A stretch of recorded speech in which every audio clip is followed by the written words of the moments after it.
بسم اللہ الرحمن الرحیم۔ السلام علیکم۔ اس شخص کو کون نہیں جانتا؟ کوئی اس کو ایک سچا انسان کہتا ہے تو کوئی اس کو پاکستان کی ایک سیاسی پارٹی کا حصہ مانتا ہے۔ پاکستان میں اس شخص کے بارے میں دو رائے پائی جاتی ہیں اور یہ دونوں رائے آپس میں زمین و آسمان کا فرق رکھتی ہیں۔ پاکستان کے ایک نیوز چینل ایکسپریس نیوز سے اینکر پرسن کا سٹارٹ لیا۔ تھوڑے ہی وقت میں اتنی شہرت ملی کہ 2020 میں اپنا یوٹیوب چینل لانچ کیا۔ وہاں بھی ایک قلیل عرصہ میں بے پناہ شہرت پائی۔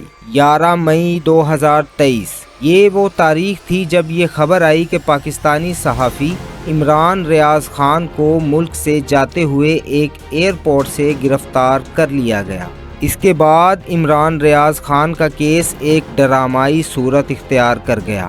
کسی نے کہا کہ جو لوگ عمران ریاض کو اٹھا کر لے گئے ہیں ان کے تشدد کی وجہ سے عمران ریاض کی کوئی پرماننٹ ڈس ایبلٹی ہو گئی ہے، مطلب وہ کسی مستقل معذوری کا شکار ہو گئے ہیں۔ اسی طرح کسی نے یہ کہا کہ عمران ریاض خان کو اغوا کرنے والے ان کو کسی دوسرے ملک لے گئے ہیں، تو کسی نے کہا کہ عمران ریاض خود ہی منظر عام سے غائب ہیں۔ عمران ریاض کی موت کی خبریں بھی کافی حد تک گردش کرتی رہیں۔ اس ساری ڈرامائی سچویشن کا اچانک اختتام ہوا۔ 25 ستمبر 2023 یہ وہ تاریخ تھی جب سیالکوٹ پولیس نے یہ کنفرم کر دیا کہ عمران ریاض خان صاحب کو بحفاظت ان کے گھر پہنچا دیا گیا ہے۔ ان کی گرفتاری سے ان کے گھر پہنچنے تک یہ عرصہ تقریباً 4 ماہ کا بنتا ہے۔ جب سیالکوٹ پولیس نے یہ ٹویٹ کی تو پاکستان کی صحافی برادری اور پاکستان کے لوگ، خواہ وہ کسی بھی پارٹی سے تعلق رکھتے تھے، وہ خوش تھے۔ مگر اس خوشی کے ساتھ دو ایسی چیزیں بھی تھیں جن کو لے کر سب افسردہ بھی تھے۔ ان میں سے ایک چیز یہ تھی کہ عمران ریاض کی صحت تقریباً آدھی رہ گئی تھی۔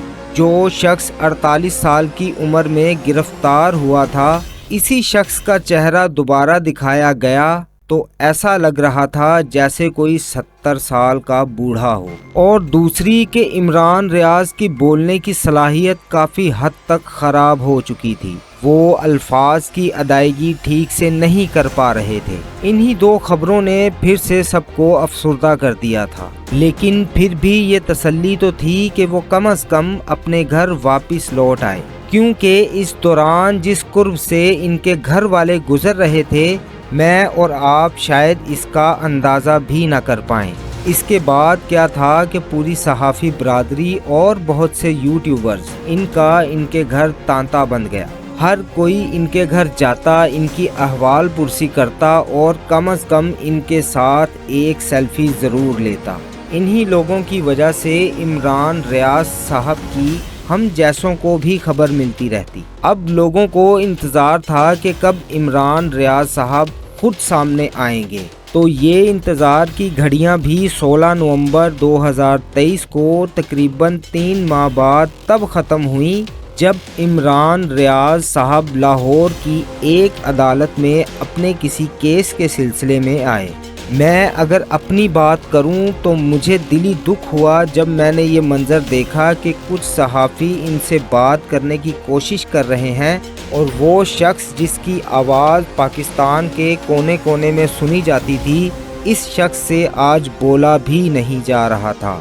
میں تمام صحافیوں کے بارے میں یہ خیال نہیں رکھتا، مگر میں داد دوں گا اس گھٹیا صحافی کو جس نے انتہائی بیہودہ اور بھونڈا قسم کا اس شخص سے سوال کیا، جس شخص نے تقریباً 4 ماہ اتنی اذیت برداشت کی۔ آپ ذرا اس صحافی کا سوال سنیے۔ ایسی